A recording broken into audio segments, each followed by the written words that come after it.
basically front page of the Times, 1 in 8 of all prisoners were born overseas. Sex offenders surge. Record numbers of violent sexual and theft offences have put more foreign prisoners in jail for the first time, I think, since 2013. You've broken it down by nationality. Yeah. So tell us what you found. Yeah, so this was all part of the MOG's data dump yesterday. Yeah. So previously they never released how many... They'd released prison population, right, but they never released it based upon nationality before until you had pressure from people like Rupert Lowe, Robbie Jenrick and those in Parliament. Right. So they finally provided the statistics, which, by the way, should have been provided in the bloody first place, but, you know, we know how government is not all that transparent sometimes. And so we looked through the stats, and knowing how much an average, prison place costs, about 54 grand or so a year to keep them in prison, which is more than the average salary in this country, for crying out loud. We estimated that if you just take all the foreign nationals, so there's about just around 11,000 of them, costs taxpayers about 600 million a year just to keep them in those prisons.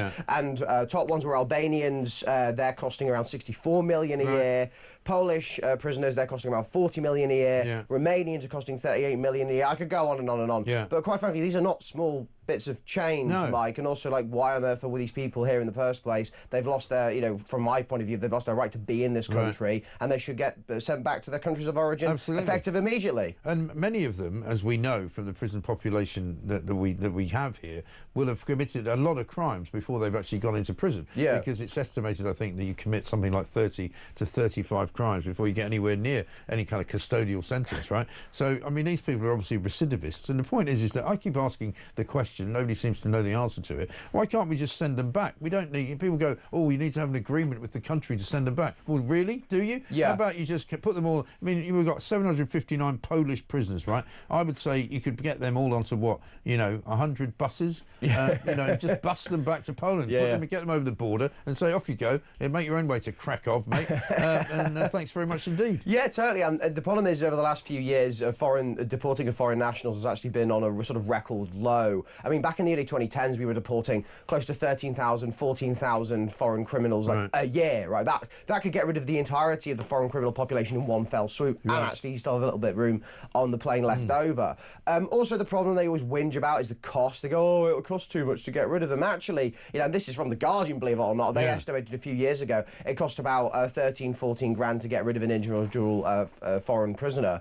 So if you take all the foreign prisoners that are currently around, so in 1 year you can actually deport all of them for a cost of about 145 million quid, which is significantly less than the 600 million quid they're paying every single year. And also remember, Mike, lots of these people are in here for a long period of time. So that's 600 million 1 year next year, so that's billions of pounds over the next few years, when actually you could have one fell swoop, 145 million, get rid of them all in one fell swoop, and then off they go. And actually that, saves prison spaces for actual British criminals, it saves taxpayers money, and also shows that we're serious about getting rid of these people who shouldn't have been in our country really in the first place, most of them, and also now they can go back to their own countries and, sell drugs and have weapons there, and they're not our problem anymore, right? And that's part of the problem as to why they keep coming back, isn't it? Because even if they do serve their time and they get released, that doesn't really bother them. They can stay in the country. You shouldn't be able to do a crime which involves you going to prison, which then allows you to continue to stay in the country. It should be an automatic deportation, surely. It should be automatic, but, pesky human rights lawyers like to get in the way of that kind of stuff. I mean, all the stories about illegal migration, the fact that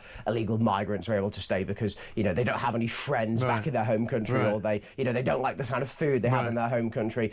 Pesky human rights lawyers get in the way of this all the time, and activist judges get in the way all the time. But look, the British people demand answers, they demand action on this issue, and, the Home Secretary, Yvette Cooper, likes to talk a lot of tough talk. She says, oh yes, we're doing this, we're doing that, but actually if you look at the numbers, foreign deportations are still down in compared to historic levels, and quite frankly you need to be getting up back to like early 2010 levels, which, by the way, the whole argument of, we need agreements with foreign countries.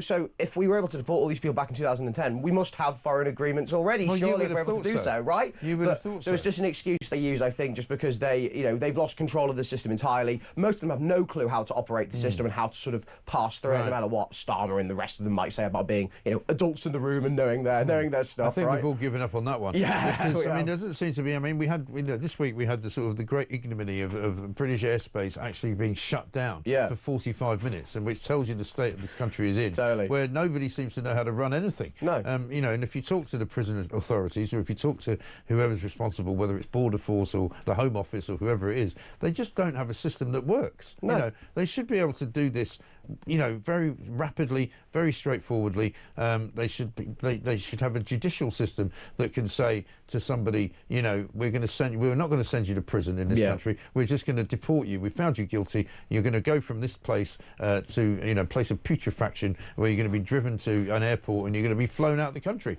Simple. The end. Yeah, exactly. And whatever happens to them when they get to the other side, we don't really care. Yeah, it's not a problem. If some Albanian doesn't serve any time in a prison in Albania, so what? As long as he doesn't come back here. Yeah, as long as he's not dealing drugs to kids here in our country, right? That's all that matters. Right. Because the argument people use as well is that, don't you want them to serve time in, your own country? And it's like, well, I don't think it's right that they're, given bed and board by the British taxpayer when they've actually just come over here and made British taxpayers' lives completely miserable via knife crime, drug dealing, sexual offences. I mean, you've seen the rate of sexual offences, how they've jumped up over the last few years. Why on earth do we want them in our prisons, which, by the way, afterwards, they're very unlikely to be deported, so they just come out and do it all over again, and then you have to go back in, and then they cost more, and it's just a complete mess of a system. And to be honest with you, as we did back in the early 2010s, where actually we did get rid of people, that system is completely pressed, because you're completely right, nothing in this country works anymore, and this is just another symptom of a betrayed and a broken British people. It's just depressing. It is really bad. Margaret in Yorkshire says, Mike, regarding the illegal immigrants, what I do not understand is why do they have more access to the human rights and access to legal aid than the UK citizens do?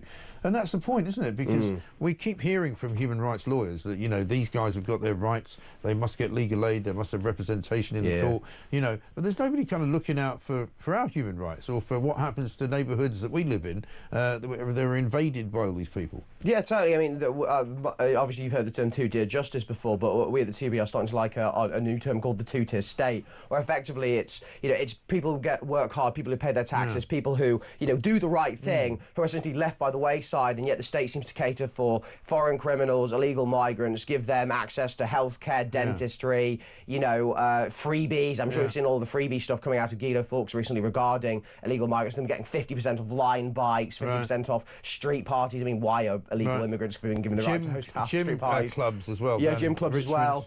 Yeah. So it feels like there's a system out there which is not working for ordinary, hard-working taxpayers, but is working for people who, one, shouldn't be here in the first place, or two, people who are here break the rules consistently and just get away with it because we're a soft touch, Mike. Yeah, I know. It really is appalling, ridiculous.